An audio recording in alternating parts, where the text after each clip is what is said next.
আমার কিন্তু এই ট্রেলারটা বেশ মজা লেগেছে। I am looking forward to this film for sure. Hello friends, welcome to my channel সুপ্রকি বানি। এখন আমি একটা হিন্দি ফিল্মের ট্রেলার রিয়াকশন করব, যার নাম হলো তেরি বাতোं में ऐसा उलझा जिया, যেটা 2 ঘন্টা আগে বেরিয়ে গেছে ম্যাডক ফিল্মসের অফিসিয়াল ইউটিউব চ্যানেলে। তো এই ফিল্মটার ডিরেক্টর ডুও হলো অমিত যোশী অ্যান্ড আরাধনা শাহ। এখানে কাস্টিংয়ে আছে শাহিদ কাপুর, কৃতি স্যানন, ডিম্পল কাপাডিয়া সহ আরো অনেকে। তো কেমন লাগলো এই ফিল্মের ট্রেলার, এই সব কিছু নিয়ে তোমার সাথে শেয়ার করবো। So why are we waiting for, let's start with the video. ট্রেলারটা কিন্তু 3 মিনিটের কাছাকাছি বানিয়েছে এবং ট্রেলারটা কিন্তু এক কথায় বলতে গেলে আমার ভীষণ এন্টারটেনিং লেগেছে। এবং এই ট্রেলারটা দেখার পর তোমাদের হয়তো একটা ফিল্মের কথা প্রচণ্ডভাবে মনে পড়বে, দ্যাট ইজ রজনীকান্ত's রোবট।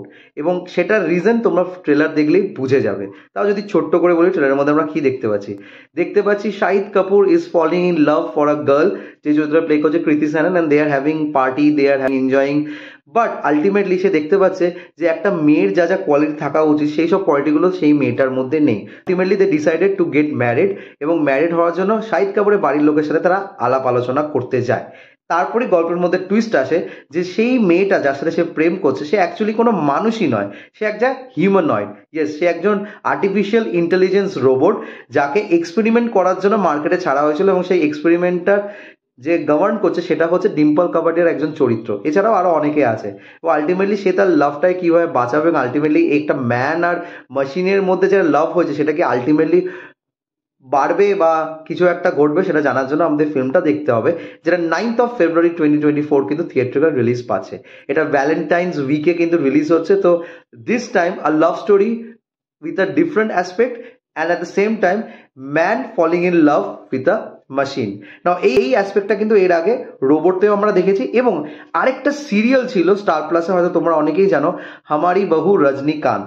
সেখানেও কিন্তু গল্পটা অনেকটা এরকমই ছিল, যে একটি সায়েন্টিস্ট একটা হিউম্যানয়েডকে তৈরি করে এবং সে তার বাড়িতে বউ হিসাবে তাকে রাখে, এবং বাড়ির লোকেরা তাকে ভাবে তার বউ, কিন্তু আলটিমেটলি সে বউ না, সে এক্সপেরিমেন্ট করছিল তার সাথে যে সে সবকিছু ধরতে পারে কিনা, তার মধ্যে ইমোশনাল কোয়ালিটি আসে কিনা হিউম্যান বিং এর মতো।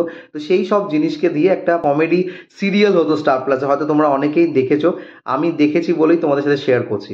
তো আমার কিছুটা ওরকমই ভাইব মনে হলো এই ফিল্মটার। এবং এই ফিল্মটা কিন্তু পুরোপুরি রোম্যান্টিক কমেডি জনারের মধ্যে পড়ছে, এবং যেই মোমেন্টসগুলো এখানে দেখানো হয়েছে সেগুলো কিন্তু অবশ্যই একটা টিকলিং এফেক্ট দেবে যখন তোমরা ট্রেলারটা দেখবে।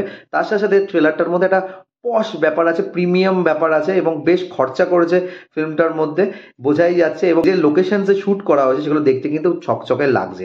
এবং এটাও বোঝা যাচ্ছে গানগুলো হয়তো ভালো হবে। অলরেডি লাল পিলি আঁকিয়া কিন্তু ট্রেন্ডিং এ চলছে, তো দ্যাটস আ রিমেক সং। এবং এখানে যে টাইটেলটা রাখা হয়েছে তেরি বাতোं में ऐसा उलझा जिया, সেটাও কিন্তু একটা পুরোনো গান যেটাকে রিমেক করা হবে। যখন ট্রেলারে দেখবে তোমরা দেখতে পারবে ওই টাইটেলটা যখন দেখায়, তো ওই গানটাই কিন্তু আমাদেরকে বোঝানো হয়। So I am looking forward to this film. And Shahid কাপুরকে কিন্তু দারুণ লাগছে, অনেক বছর বাদে শাহিদ কাপুর একটা এরকম টাইপের সিনেমা করছে, এবং কৃতি সেনের সাথে জুড়িটা কিন্তু বেশ মজার লাগছে। তো দেখা যাক এই ফিল্মটা কিরকম টার্ন আপ হয়। এবং ম্যাডক ফিল্মসের ভেঞ্চার যখন, অবভিয়াসলি এর মধ্যে একটা স্পার্ক থাকবে যেটা প্রত্যেকটা কাজে হয়ে থাকে। সো তোমাদের ট্রেলারটি কেমন লেগেছে প্লিজ কমেন্ট করে জানিও। আর আমার যদি ভিডিওটা ভালো লেগে থাকে, don't forget to like, share and subscribe my channel. এবং আমাকে ইনস্টাগ্রামে ফলো করতে পারো, ইনস্টাগ্রামের লিঙ্ক আমি ডিসক্রিপশন বক্সে দিয়ে দিচ্ছি। তাছাড়া তোমাদের বলে দিচ্ছি সুপ্রো09bit2, আই রিপিট সুপ্রো09bit2, এটা সার্চ করবে ইনস্টাগ্রামে, তাহলে আমাকে দেখতে পেয়ে যাবে, তোমরা গিয়ে ফলো করে নিও। Till then stay tuned.